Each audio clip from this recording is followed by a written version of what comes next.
Next academy online tuition portal पर आपका स्वागत है। क्लास 12 फिजिकल केमिस्ट्री के अंतर्गत आज हम नया चैप्टर स्टार्ट करने जा रहे हैं, दैट इज केमिकल काइनेटिक्स। कौन सा चैप्टर लेने जा रहे हैं? Chemical kinetics. केमिकल काइनेटिक्स के अंतर्गत हम आज का टॉपिक लेंगे रेट ऑफ द रिएक्शन, यानी क्रिया की दर, अभिक्रिया की दर। ये आज का हमारा टॉपिक होगा। ये वीडियो बहुत ही उपयोगी है आपके IIT JEE और नीट की तैयारी के लिए। साथ में यहाँ से क्या ऑब्जेक्टिव क्वेश्चंस आते हैं उनको भी हम बताने की कोशिश करेंगे। लेकिन उसके पहले अगर आपने इस चैनल को सब्सक्राइब नहीं किया है तो जल्दी से सब्सक्राइब कर लें, क्योंकि बहुत ही उपयोगी चैनल है आपके लिए ये।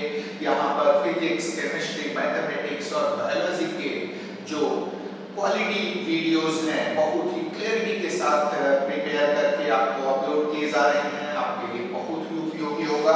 तो चलिए स्टार्ट करते हैं रेट ऑफ द रिएक्शन। क्या टॉपिक लेने जा रहे हैं? Rate of the reaction. As chemical kinetics, the branch of chemistry in which mechanism of the chemical reaction is studied by measuring the rate of the reaction, is called chemical kinetics. In chemical kinetics, too fast or too slow reactions are not studied.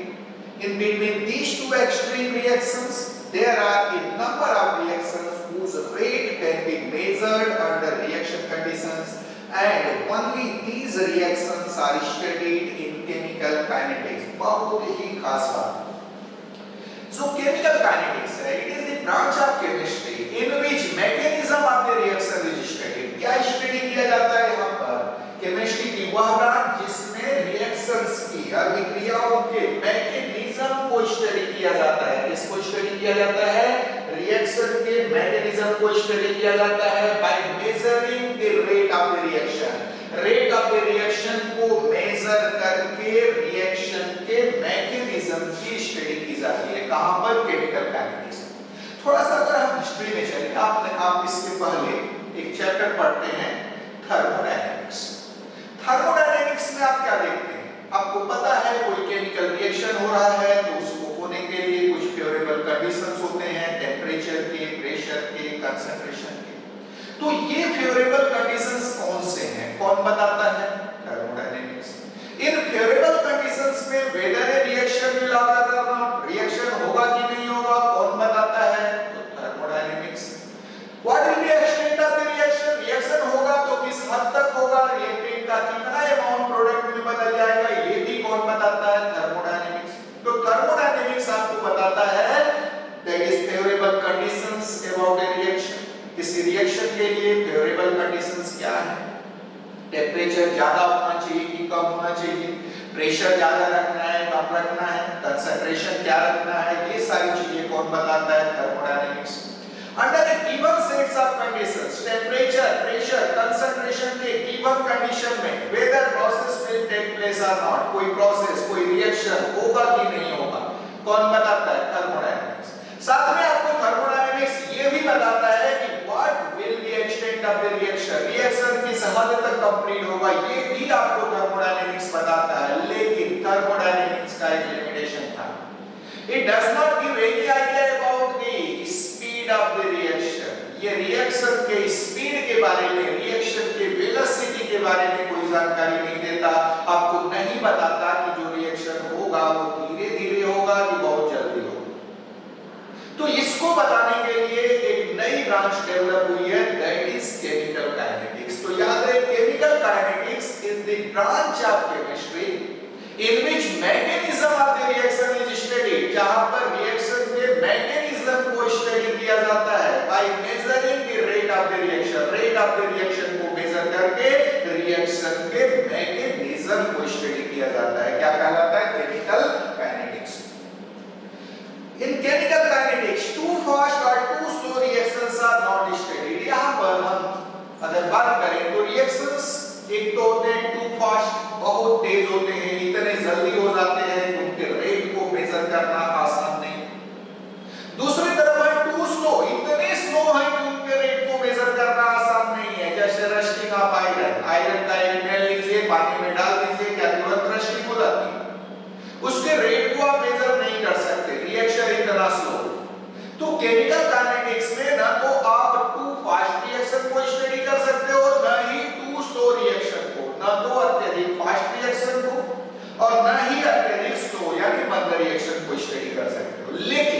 इन दोनों extreme के बीच बहुत सारे ऐसे reactions हैं जिनके rate को under reaction condition major किया जा सकता है और उन्हीं की स्टडी की जाती है कहां पर, केमिकल काइनेटिक्स में। तो क्या बताया गया है, in chemical kinetics too fast और too slow reactions are not studied in between these two extreme reactions. There are a number of reactions whose rate can be measured under reaction conditions and only these reactions are studied in chemical kinetics। तो chemical kinetics में केवल उन reaction की study की जाती है जिनके rate को अंडर रिएक्शन कंडीशन मेजर किया जा सकता है। चलिए आगे बढ़ते हैं। एक क्वेश्चन इस जो फैक्ट आपने पढ़ा उस पर पेश यहाँ पर एक क्वेश्चन हमने रखा है, पूरी तरह कॉन्सेप्चुअल क्वेश्चन है, पढ़ाई बेहतरीन। Which of the following reactions cannot be studied in chemical kinetics? किस रिएक्शन को, इनमें से किस रिएक्शन को केमिकल काइनेटिक्स के अंदर स्टडी नहीं किया जा सकता?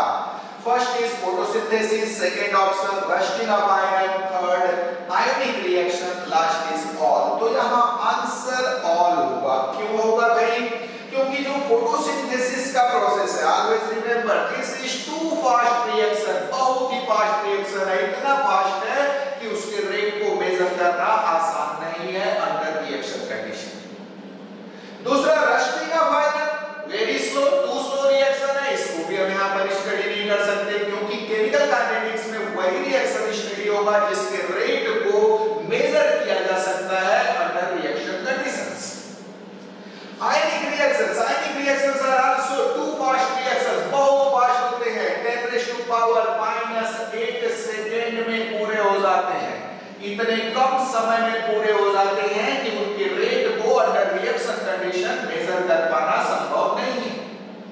जैसे आपने क्या लिया, सोडियम क्लोराइड लिया, उसमें सिल्वर नाइट्रेट टाइप का सॉल्यूशन मिलाया, तुरंत व्हाइट प्रेसिपिटेट बन जाता है HCl का। Too fast reaction is there, इसकी स्टडी हम नहीं कर सकते, कहां पर, केमिकल काइनेटिक्स में। तो केमिकल काइनेटिक्स में इनमें से किसकी स्टडी नहीं की जा सकती? तो आंसर है ऑल। न तो फोटोसिंथेसिस का कर सकते हो, न रस्टिंग ऑफ आयरन का कर सकते हो, न ही आयनिक रिएक्शंस का। आगे एक्सप्लेनेशन दिया गया है, photosynthesis, photography and ionic reactions are too fast reactions. देखिए टू फास्ट रिएक्शंस के नाम आगे, photosynthesis, photography, ionic reactions are two fast reactions, बहुत ही फास्ट है, and therefore the rate of these reactions cannot be measured under reaction conditions.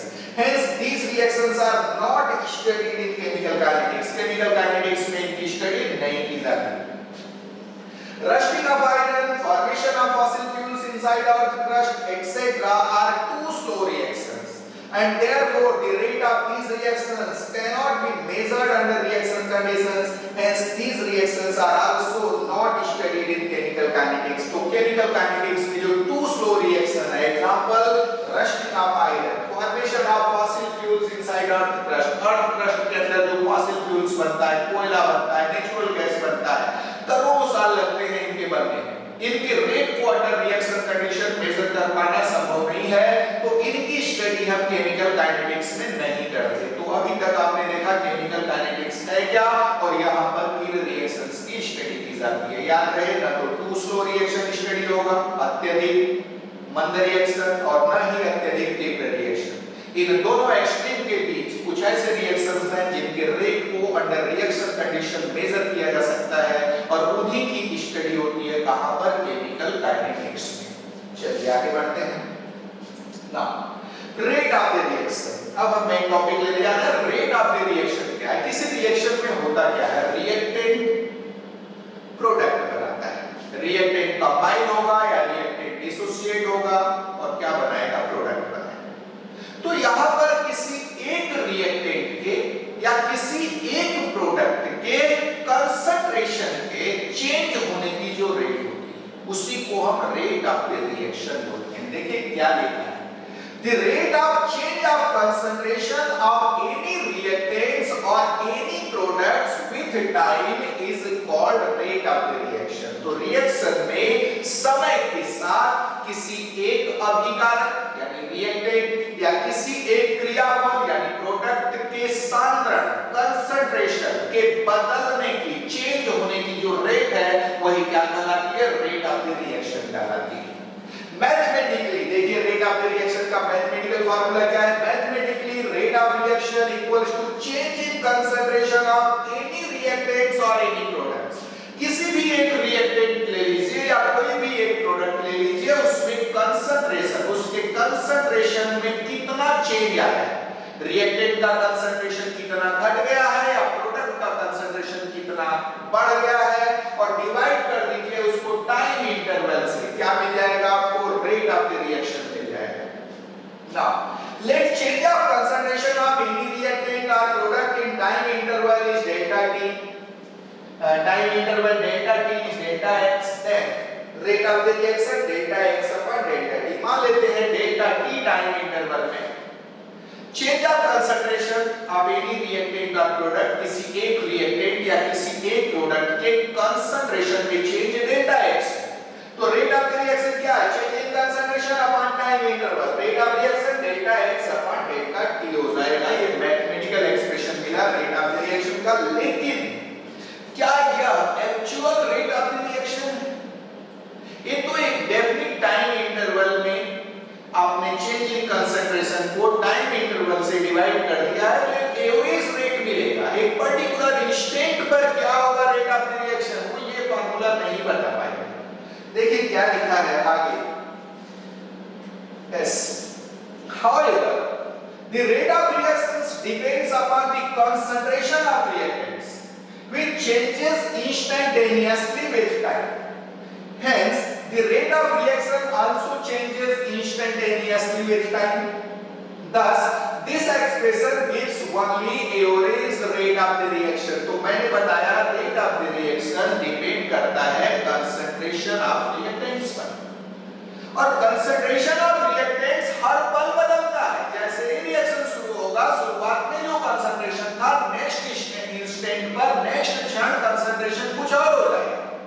ऐसे case में next क्षण पर, नेक्स्ट इंस्टेंट पर रेट ऑफ रिएक्शन कुछ और होगा। तो यहाँ पर जो हमको delta X upon delta T जो हमने लिखा हुआ, तो एक्चुअल में average rate of the reaction है। डेल्टा टी टाइम इंटरवल में रिएक्शन का एवरेज रेट क्या था वो। अगर हमको instantaneous rate of the reaction लेना है, तो उस केस में जो टाइम इंटरवल था डेल्टा टी, उसको हम इनफाइनाइटेसिमली स्मॉल ले लेंगे, बहुत छोटा, अनंत रूप से सूक्ष्म, इतना छोटा टाइम इंटरवल लेंगे कि वह जस्ट लाइक एक इंस्टेंट है, एक क्षण जितना है।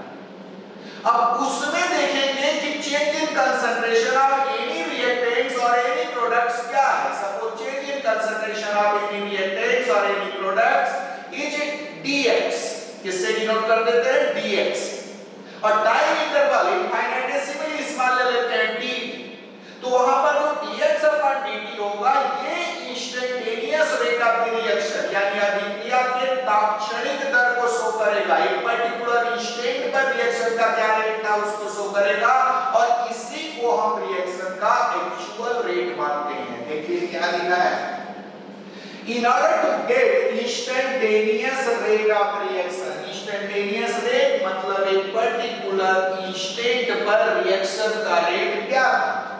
In order to get instantaneous rate of reaction, let the change in concentration of reactant or product in an infinitesimally small time interval dt is dx। Time interval को हमने बहुत छोटा लिया, इतना छोटा कि वह जस्ट लाइक एक इंस्टेंट है, एक क्षण जितना है, dt। उस समय change in concentration of any reactant और any product is dx, then instantaneous rate क्या होगा? इंस्टेंटेनियस रेट ऑफ रिएक्शन, अभिक्रिया की तात्क्षणिक दर इक्वल हो जाएगी dx अपॉन dt के। किसके इक्वल हो जाएगी? dx अपॉन dt के। ये actual rate of the reaction को शो करेगा एक पर्टिकुलर इंस्टेंट पर। Instantaneous rate of reaction is considered to be the actual rate of the reaction। जो instantaneous rate of the reaction है, उसी को हम actual rate of the reaction मान करके चलते हैं। चलिए आगे बढ़ते हैं। Now, mode of expressing the rate of the reaction। rate of the reaction को हम express कैसे करते हैं, उसका तरीका क्या है? देखिए क्या लिखा है, पहले इसको देख लेते हैं। The rate of a chemical reaction can be expressed either by rate of disappearance of any reactants or by rate of appearance of any products. Thus, rate of reaction equals to rate of disappearance of any reactants, that's equals to rate of appearance of any products. तो याद रहे chemical reaction में reactant जो होता है वो use होता है, डिसअपीयर होता है, उसका अमाउंट घटता जाता है। प्रोडक्ट जो होता है वो बनता है, उसका अमाउंट बढ़ता जाता है, वो अपीयर होता है। तो रेट ऑफ रिएक्शन को दो तरीके से हम एक्सप्रेस कर सकते हैं, किसी एक रिएक्टेंट के कंसंट्रेशन के घटने से या किसी एक रिएक्टेंट के डिसअपीयर होने की रेट से, गायब होने के, लुप्त होने की रेट से, या किसी एक प्रोडक्ट, किसी एक क्रियाफल के बनने की रेट से, उसके अपीयरेंस, उसके दिखने की रेट से हम रेट ऑफ द रिएक्शन को एक्सप्रेस कर सकते हैं। तो रेट ऑफ रिएक्शन को दो तरीके से एक्सप्रेस किया जाएगा, या तो किसी एक रिएक्टेंट की कंसंट्रेशन की घटने की रेट से या किसी एक प्रोडक्ट की कंसंट्रेशन के बढ़ने की रेट से। आगे देखिए, let us consider following general reaction। General reaction दिया गया A plus B gives C plus D। Reactant कौन है? A और B रिएक्टेंट है, C और D यहां पर क्या है? प्रोडक्ट है। रिएक्शन हमने क्या दिया? A plus B gives C plus D। आगे देखिए, अब इसका रेट ऑफ रिएक्शन क्या होगा? Now instantaneous rate of reaction, हर जगह हम किस रेट की बात करेंगे? इंस्टेंटेनियस रेट की, तात्क्षणिक दर की बात करेंगे, जिसको हम actual rate of the reaction मानते हैं। तो instantaneous rate dx upon dt equals to rate of disappearance of A। पहला रिएक्टेंट कौन था? A था, तो A के डिसअपीयरेंस की रेट, A के लुप्त होने की दर, dx upon dt इक्वल हो गया rate of disappearance of reactant A, that's equals to rate of disappearance of reactant B। याद रहे दोनों सेम होंगे, क्योंकि रिएक्शन आपने क्या लिया था? रिएक्शन लिया था A plus B gives C plus D। अगर A का 1 मोल यूज होता है, B का भी 1 मोल उतने समय में यूज होता है, तो C का 1 मोल और D का 1 मोल बनता है। स्टोइकियोमेट्री 1:1:1:1 सबके एक मोल दिख रहे हैं रिएक्शन। ऐसे केस में देखिए क्या होगा? dx upon dt इक्वल हो गया rate of disappearance of reactant A, अभिकारक A के लुप्त होने की दर, दैट्स इक्वल्स टू अभिकारक B के लुप्त होने की दर, rate of disappearance of reactant B, that's equals to C बन रहा है, अपीयरेंस की रेट लेंगे, rate of appearance of product C and equals to rate of appearance of product D। ये चारों ही रेट ऑफ द रिएक्शन को show करेंगे। और dx upon dt किसके इक्वल हो गया? Minus dA upon dt, rate of disappearance of A, minus sign मतलब डिसअपीयरेंस हो रहा है उसका, minus dA change in concentration of A in time interval dt, that's equals to minus dT upon dt। याद रहे change in concentration upon time interval, minus sign सिर्फ ये show कर रहा है कि concentration is decreasing with time. आगे देखिए, that's equals to plus dC, C product है बन रहा है, plus dC change in concentration of C upon dt, that's equals to plus dd upon dt, dd क्या है? Change in concentration of B upon dt।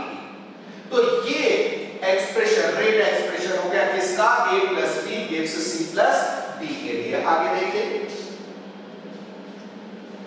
here minus sign indicates that the concentration of reactants is decreasing with time, while plus sign indicates that the concentration of products is increasing with time। मैंने बताया plus और minus का सिर्फ इतना मतलब है कि जो माइनस साइन है वो ये शो कर रहा है कि रिएक्टेंट का कंसंट्रेशन समय के साथ डिक्रीज हो रहा है, घट रहा है, जबकि प्लस साइन शो कर रहा है कि प्रोडक्ट का कंसंट्रेशन समय के साथ बढ़ रहा है। याद रहे वो सिंबॉलिक है, सिर्फ ये शो कर रहा है कि वेदर कंसंट्रेशन इज इंक्रीजिंग और डिक्रीजिंग, और उसका कोई मतलब नहीं है।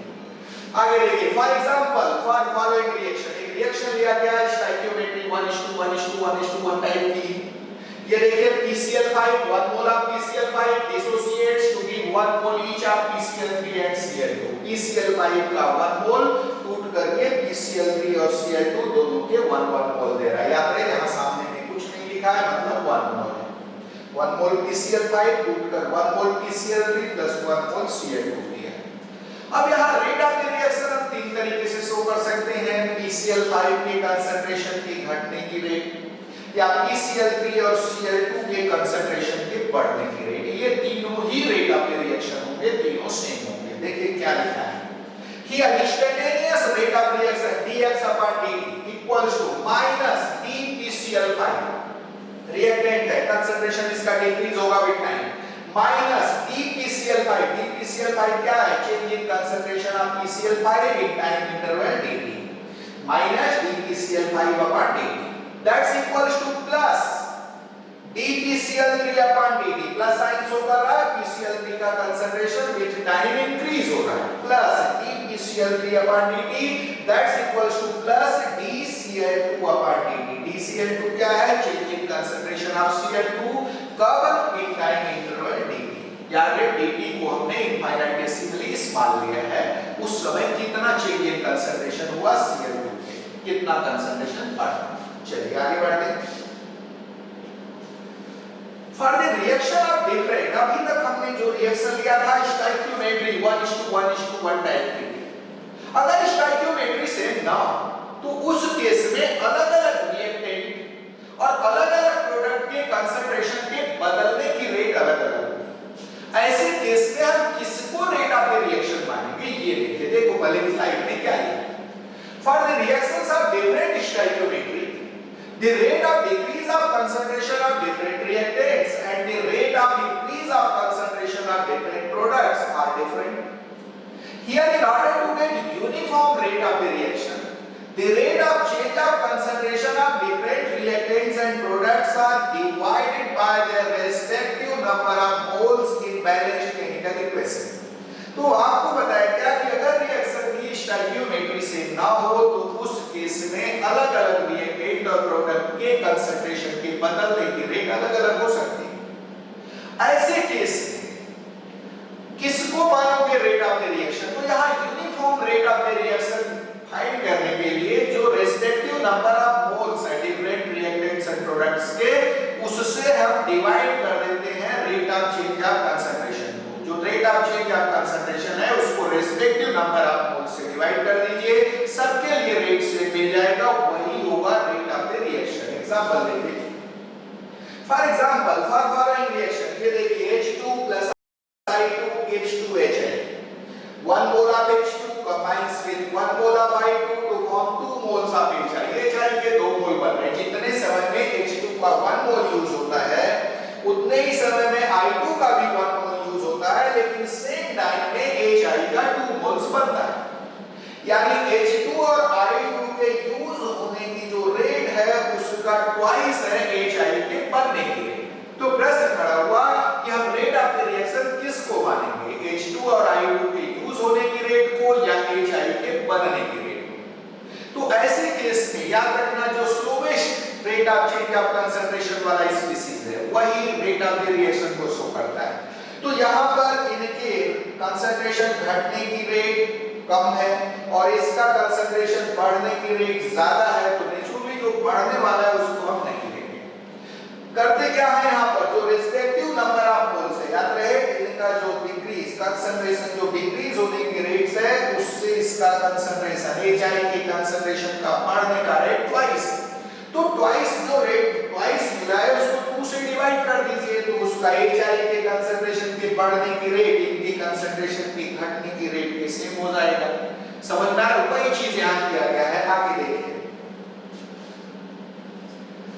Here the rate of formation of HI is twice of the rate of utilization of H2 and I2 H2 और I2 के यूटिलाइजेशन के रेट का दोगुना है HI के फॉर्मेशन का रेट तो जो ज्यादा रेट वाला है वो रेट ऑफ द रिएक्शन को शो नहीं करता अपने को कम वाले के इक्वलाइज करना पड़ेगा उसको तो क्या करना होगा अपने को डिवाइड कर देना होगा 2 से इस केस में ये देखिए हेंस इंस्टेंटेनियस है dx upon dt से डिनोट किए इक्वल हो गया minus dH2 upon dt change in concentration of H2 upon dt equals to minus dI2 upon dt and that's equals to plus 1/2 dHI upon dt 1/2 थोड़ा सा back जाते हैं देखिए यहां पर HI के 2 मोल बन रहे थे रेस्पेक्टिव नंबर ऑफ मोल से डिवाइड कर दिया गया rate of change of concentration को तब हमको यूनिफॉर्म रेट मिलेगा इनके नंबर ऑफ मोल्स 1 थे तो हमको डिवाइड नहीं करना पड़ा तो क्या मिल गया अपने को dx upon dt equals to minus dH2 upon dt that's equals to minus dI2 upon dt that's equals to plus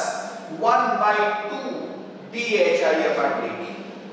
Similarly for the reaction, एक और रिएक्शन लेते हैं, N2 plus 3H2 gives 2NH3. अगर 1 मोल N2 का use हो रहा है तो उतने ही समय में 3 मोल्स H2 के यूज हो रहे हैं, यानी N2 के यूज होने का रेट से थ्राइस है H2 के यूज होने के रेट, और उतने ही समय में अमोनिया के 2 मोल्स बन रहे हैं, यानी N2 के यूज होने की रेट का ट्वाइस है अमोनिया के बनने की रेट। ऐसे केस में यूनिफॉर्म रेट हम कैसे निकालेंगे? तो आपको बताया गया जो चेंज ऑफ कंसंट्रेशन का जो एक्सप्रेशन मिल रहा है उसको उसके रेस्पेक्टिव नंबर ऑफ मोल से उसकी संख्या जो मोल की संख्या है बैलेंस्ड केमिकल इक्वेशन में उससे डिवाइड कर दीजिए। तो यहां देखिए instantaneous rate of the reaction dx/dt equals to -dN2/dt, क्योंकि इसका 1 मोल है तो हमने कुछ नहीं लिखा। That's equals to minus sign किसको शो कर रहा है? Concentration is decreasing, -1/3 number of moles इसके 3 के, -1/3 dH2/dt। That's equals to plus sign show कर रहा है कि अमोनिया का कंसंट्रेशन बढ़ रहा है, प्लस 1/2 क्यों किए? नंबर से, नंबर ऑफ मोल से डिवाइड कर रहे हैं, प्लस 1/2 DNH3/dt। ये हो जाएगा रेट एक्सप्रेशन। याद रखिए तीनों ही, चाहे ये हो या ये, तीनों ही रेट ऑफ द रिएक्शन को शो कर रहे हैं। क्लियर है? चलिए हम आगे बढ़ते हैं। Yes, give rate expression of following reactions. जो आपका एकेडमिक एग्जामिनेशन होता है उसमें इस टाइप के क्वेश्चंस पूछे जाते हैं, कोई रिएक्शन दे देगा, बोलेगा उसका रेट एक्सप्रेशन बताइए। तो दे रहा है कि give rate expression of following reaction, 2SO2 plus O2 gives 2SO3 पहला रिएक्शन है, और दूसरा N2 plus O2 gives 2NO। देखिए एक दूसरा क्वेश्चन भी, इसको आपको प्रैक्टिस करना है, बड़ा इजीली बना सकते हैं, अभी आपको मेथड समझा दिया गया है। एक ऑब्जेक्टिव भी मैंने यहां पर क्लियर किया, इस टाइप का ऑब्जेक्टिव कॉम्पिटिटिव एग्जामिनेशन में, जेईई और नीट में मोस्ट एक्सपेक्टेड होता है। देखिए क्या लिख रहा है, which of the following reaction is incorrect, बोलता है which of the following relation is incorrect, कौन सा संबंध गलत है बोल रहा है।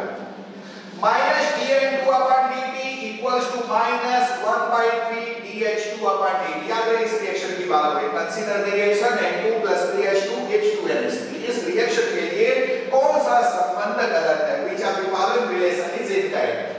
-dN2/dt equals to -1/3 dH2/dt। Second option है -3 dN2/dt equals to -dH2/dt। Third option है -dN2/dt equals to +1/2 dNH3/dt। और लास्ट ऑप्शन है -dN2/dt equals to -1/2 dH2/dt। बड़ा ही बेहतरीन क्वेश्चन, कुछ नहीं है, सिर्फ आपकी प्रैक्टिस हो तो बड़ा इजीली बनेगा। अभी हमने अमोनिया वाला केस लिखा था, उसका रेट एक्सप्रेशन देखा था, तीनों के रेट को हमने इक्वलाइज कर लिया था, फिर साइड चेंज करके ये 4 ऑप्शन बनाए गए हैं, कुछ भी नहीं है, साइड चेंज करके आप देख लीजिए कि कौन सा ऑप्शन यहाँ पर इनकरेक्ट है। बड़ा ही इजी है, आप उस क्वेश्चन पर प्रैक्टिस कर सकते हैं, आप बिल्कुल प्रैक्टिस कीजिए, और प्रैक्टिस करने के बावजूद अगर नहीं बनता है तो नेचुरल है कि आपको ये क्वेश्चन हमारे एक्स एकेडमी का जो मोबाइल ऐप है उस पर इस विथ एक्सप्लेनेशन मिल जाएगा। साथ में हम इस चैप्टर का जब वीडियो सॉल्यूशन लाएंगे तो उसमें भी इस क्वेश्चन को हम डिस्कस करेंगे, आपको समझाएंगे। साथ में आप हमारे चैट बॉक्स में जाकर के अगर आपसे बनता है इसका ऑप्शन आप निकालेंगे और बताएंगे, चैट बॉक्स में आप अपना आंसर देंगे। अगर आपको कहीं दिक्कत हो रही है तो नेक्स्ट लेक्चर में हम इस क्वेश्चन को लेकर के साथ में इसका एक्सप्लेनेशन भी आपको दे देंगे। लेकिन अभी आपको इस क्वेश्चन को रिवाइज करना है, इस क्वेश्चन को बनाने की कोशिश करनी है कि क्या होगा इसका सही आंसर। तो आज के लेक्चर में बस इतना ही। मैंने बताया कि ये जो लेक्चर आपको दिए जा रहे हैं इनका पीडीएफ नोट्स आपको हमारे वेबसाइट chemistryforcompetition.com पर आपको क्लास 9 का, 10th का, 11th का, 12th का सबका केमिस्ट्री नोट्स, आप मेन्यू में जाइए, वहां फ्री नोट्स आप वहां से डाउनलोड कर सकते हैं। तो केमिस्ट्री फॉर कॉम्पिटिशन बहुत ही बेहतरीन नोट्स है, आप एंजॉय करेंगे उस कोर्स को, देखेंगे, आप भी डाउनलोड कीजिए, अपने फ्रेंड को भी बताइए। साथ में आपको मोबाइल ऐप एक्स एकेडमी पर जाकर के मोबाइल ऐप को जो है आप डाउनलोड कर सकते हैं गूगल प्ले स्टोर से, और आप फ्री में क्वेश्चन का प्रैक्टिस कर सकते हैं, वो ऑब्जेक्टिव क्वेश्चन की प्रैक्टिस कर सकते हैं। तो आज के लेक्चर में बस इतना ही। लेक्चर के बाद, लेक्चर को बंद करने से पहले मैं फिर से आपसे बोलना चाहूंगा कि अगर आपने चैनल को सब्सक्राइब नहीं किया है तो सब्सक्राइब कर लें। दूसरी खास बात, एक्स एकेडमी में मात्र 499, याद रहे, मात्र 499 के मंथली पेमेंट पर, मंथली सब्सक्रिप्शन लाया गया है। 499 रुपीस दे करके आप क्लास 11th का, 12th का, IIT जेईई का या नीट का फिजिक्स, केमिस्ट्री एंड मैथ्स और फिजिक्स, केमिस्ट्री एंड बायोलॉजी की क्लास बिल्कुल जो रेगुलर क्लासेस लग रहे हैं उसका सब्सक्रिप्शन ले सकते हैं। सब्सक्रिप्शन आपको chemistryforcompetition.com की साइट पर मिलेगा। तो वहां से आप 499 में कोई भी 3 सब्जेक्ट को सब्सक्राइब कर सकते हैं। बड़ा ही बेहतरीन वे में, बड़ा ही स्ट्रक्चर्ड वे में तैयारी कराई जा रही है। आपको जो है साथ में वीडियो लेक्चर प्रोवाइड किया जाएगा, साथ में आपको वीडियो सॉल्यूशन दिया जाएगा क्वेश्चन का, और मेंटर आपके डायरेक्ट कांटेक्ट में लगातार बने रहेंगे अप टू योर प्रिपरेशन, पूरे आपके प्रिपरेशन तक, आपके एग्जाम तक। तो बड़ा ही कम में, इजीली अफोर्डेबल प्राइस पर 499 पर मंथ पर हमें यहाँ स्टार्ट। देखिए क्या है, बिल्कुल फ्री करेंगे तो कंसिस्टेंसी मेंटेन नहीं होगी, कोई ना कोई आपको जो है, जो वहाँ पर एक मोटिवेशन होगा। अगर मोटिवेशन नहीं है तो कोई टीचर उतना अच्छे से आपको नहीं पढ़ाएगा, इसलिए मोटिवेशन मस्ट है। मोटिवेशन के लिए आपको थोड़ा सा, अगर फ्री में मिलेगा तो आप पढ़ते भी नहीं होगी, इससे ये भी है। तो जरूरी है कि आप मिनिमम प्राइस, मिनिमम जो कॉस्ट है उस पर हमने सब्सक्रिप्शन प्रोवाइड किया है, ताकि आपके ऊपर, आपके पेरेंट्स के ऊपर आपका ये जो प्रिपरेशन है वो भार ना बने। तो 499 का सब्सक्रिप्शन आपको chemistryforcompetition.com पर मिल जाएगा। अगर आपको कोई सिंगल सब्जेक्ट पढ़ना है तो 199, ओनली 199 पर मंथ का जो सब्सक्रिप्शन है वो आप ले सकते हैं। सिंगल सब्जेक्ट आपको प्रोवाइड करा दिया जाएगा, स्ट्रक्चर्ड वे में आपकी तैयारी कराई जाएगी IIT जेईई और नीट के लिए अप टू एग्जामिनेशन। तो आज के लेक्चर में बस